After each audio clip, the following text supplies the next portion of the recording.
Hi hello good morning.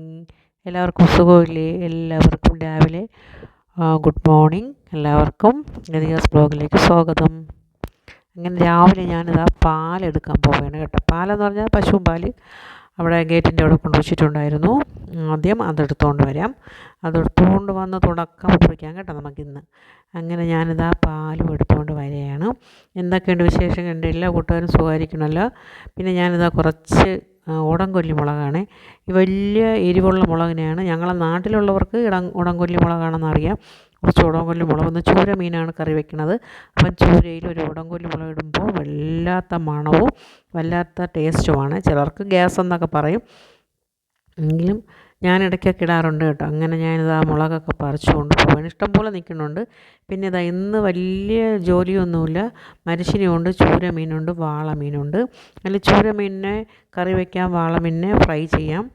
അങ്ങനെ അതിനെല്ലാം ഒതുക്കി വെച്ചിട്ട് ഇവിടെ രാവിലെ ദോശയ്ക്ക് കിഴങ്ങ് ഞാൻ വേവിക്കാൻ വെച്ചിട്ടുണ്ടായിരുന്നു. അപ്പം കിഴങ്ങ് വെന്തു, അത് മാറ്റി വെച്ചു. ഈ സമയം കൊണ്ട് ഞാൻ മരച്ചിനിയൊക്കെ അരിഞ്ഞെടുത്തു, അതിനതായി അടുപ്പിൽ വെച്ച് കഴിഞ്ഞു. അപ്പം ആ ആൾ അവിടെ നിന്ന് തിളയ്ക്കുമ്പോഴേക്കും കിഴങ്ങ് തണുത്ത് കിട്ടും.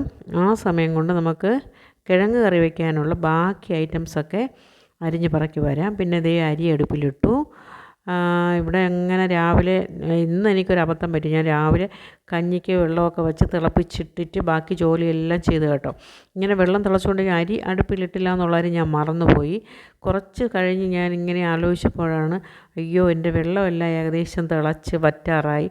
പിന്നെയാണ് ഞാൻ വന്ന് അരി അടുപ്പിലിട്ട് എൻ്റെ അരി അങ്ങ് വിളക്കുകയാണെന്നൊക്കെ വിചാരിച്ചുകൊണ്ടാണ് ഞാൻ നടന്നത്. അങ്ങനെ ഇന്ന് എനിക്കൊരു അബദ്ധം പറ്റി. പിന്നെ അത് പെട്ടെന്ന് അങ്ങ് തിളച്ചു കേട്ടോ. നല്ലവണ്ണം തിളച്ച് കിടന്നതല്ലേ. പിന്നെ ഞാൻ കിഴങ്ങ് കറി വയ്ക്കാൻ വേണ്ടി ഉള്ളിയും അതിനുള്ള ഐറ്റംസൊക്കെ അരിഞ്ഞ് പറക്കി എടുക്കുന്നതാണ്. പിന്നെ എന്തൊക്കെയുണ്ട് വിശേഷങ്ങൾ? എൻ്റെ എല്ലാ കൂട്ടുകാരും സുഖമായിരിക്കണമെന്ന് വിശ്വസിക്കുന്നു. ഭയങ്കര മഴയാണ് ഇല്ലേ. മഴ തോർന്നപ്പം വല്ലാത്ത, ഞങ്ങളുടെ നാട്ടിൽ തിരുവനന്തപുരം ജില്ലയിൽ മഴ തോരണ ലക്ഷണങ്ങളൊന്നും ഇല്ല കേട്ടോ. ഞങ്ങൾ 2-3 മാസമായി റബ്ബറൊക്കെ വെട്ടിയിട്ട്.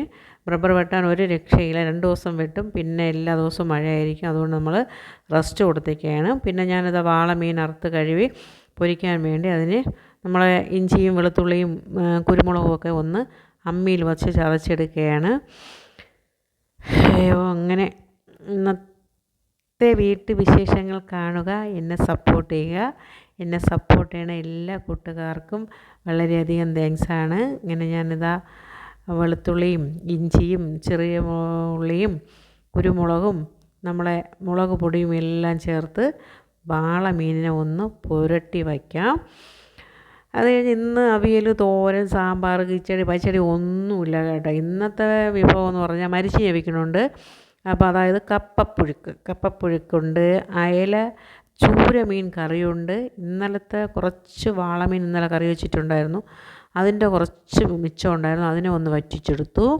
പിന്നെ അയല ഫ്രൈ. ഇത് മാത്രമേ ഉള്ളൂ കേട്ടോ ഇന്നത്തെ വിഭവം. ഞാനിന്ന് ഉച്ചയ്ക്ക് വെറും കപ്പപ്പുഴുക്കും മീൻ വിഭവങ്ങളുമായിട്ടാണ് കഴിച്ചത്. ചോറെന്ന് പറഞ്ഞ സാധനം കഴിച്ചിട്ടില്ല. കഴിക്കാൻ ഇന്ന് വേണ്ടാന്ന് വിചാരിച്ചു. ഇങ്ങനെ ഇന്നത് മാത്രം കഴിക്കാൻ അതിൽ പ്രത്യേക ടേസ്റ്റല്ലേ.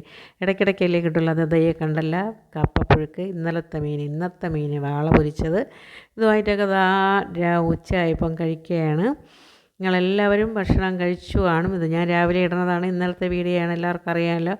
ഇന്നലത്തെ വീഡിയോ ആണ് ഞാൻ ഇന്ന് ഇടുന്നത്. അങ്ങനെ ഞാൻ സൂപ്പർ ടേസ്റ്റ് ഇപ്പം കുറച്ച് കിട്ടിയെങ്കിൽ കഴിക്കാമെന്നുണ്ട് കേട്ടോ. ഞാൻ കഴിക്കുന്നത് കണ്ടപ്പം തന്നെ എനിക്ക് തന്നെ വയ്യ. അങ്ങനെ എല്ലാവർക്കും ഗുഡ് മോർണിംഗ്. Thank you.